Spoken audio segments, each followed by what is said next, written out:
falar do proxy para vocês. Tá? Qual que é o objetivo dele? É a gente construir um substituto, também chamado de surrogate, ou marcador de localização de um outro objeto para controlar o acesso a esse. Na verdade, o proxy, ele serve como um substituto, né? Então, você chama uma classe, mas você não está chamando a classe, você está chamando o proxy, um caminho, um intermediário, tá? E esse proxy, ele vai e chama a sua classe efetivamente. Então, existem algumas aplicações do proxy, né? Então, são, por exemplo, criar objetos caros sob demanda, virtual proxy, controlar o acesso ao objeto original, protection proxy, fornecer um representante local para um objeto em um espaço de endereçamento diferente, chamado de remote proxy, e fornecer um substituto simples, ou pointer, para que execute ações adicionais quando o objeto é acessado, é chamado de smart reference. Tá? Então, assim, você pode ter diversos motivos para usar um proxy. Tá? Como é que funciona a estrutura do proxy? Você tem um subject, que seria a tua classe ou a tua interface comum, tá? que vai ser o que o cliente vai chamar. Tá? Então, assim, o cliente ele não quer saber se ele está chamando um proxy ou se ele está chamando um objeto real, mas ele precisa de uma interface comum entre esses dois elementos para conseguir chamar. Então, assim, existe uma superclasse entre o proxy e o objeto real que tem a mesma interface, tá? Por exemplo, chamada aqui de request. E aí, o real subject ele tem que ter uma implementação do request que faz o que efetivamente esse request deveria fazer. E o proxy, ele é um cara que herda, tá? Ele herda da mesma interface e tem um atributo que aponta para o real subject, tá? Esse padrão ele tem uma semelhança com o adapter, tá? Só que ele não é um adapter, porque ele não está adaptando interface nenhuma.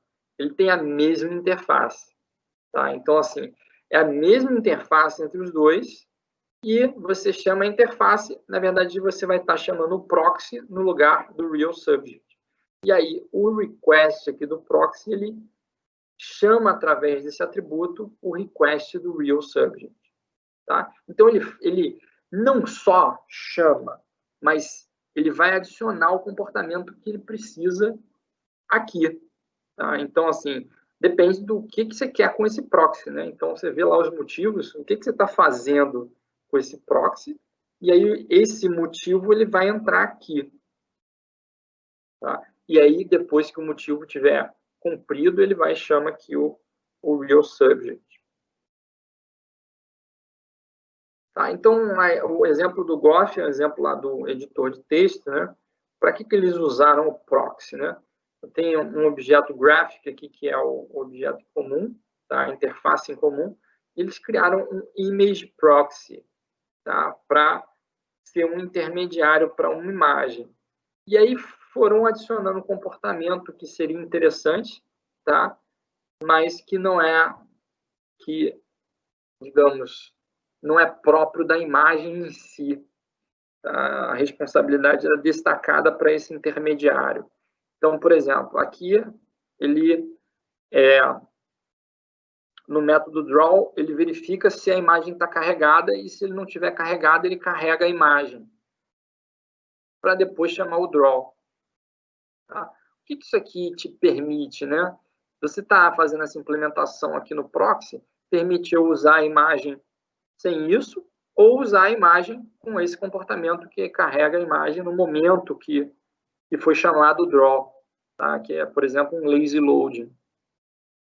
Tá? Outro exemplo aqui no getExtent, tá? Ele pode ter aqui um atributo que substitui o atributo da imagem, né? Então, se a imagem é igual a 0, se não está carregada, retorna o que está nesse atributo aqui. Ou seja, é como se eu tivesse só os metadados da minha imagem carregados no proxy, e aí, por exemplo, eu não quero, quando eu quero pegar a extensão da imagem, eu não preciso carregar a imagem. Se for uma imagem grande, né? Para que eu vou carregar a imagem para saber a extensão dela? Tá? Então, eu posso delegar isso para o proxy. E aí, deixar o proxy tratar essa situação. E aí, quando eu realmente for desenhar a imagem, eu carrego ela. Tá? Então, um exemplo de lazy load, usando um proxy. Beleza? Tem a implementação disso em Java, tá? A implementação do exemplo. E o exercício proposto utilizar o padrão proxy para montar um objeto persistente no disco. Isso é carregado quando algum dos seus atributos é acessado.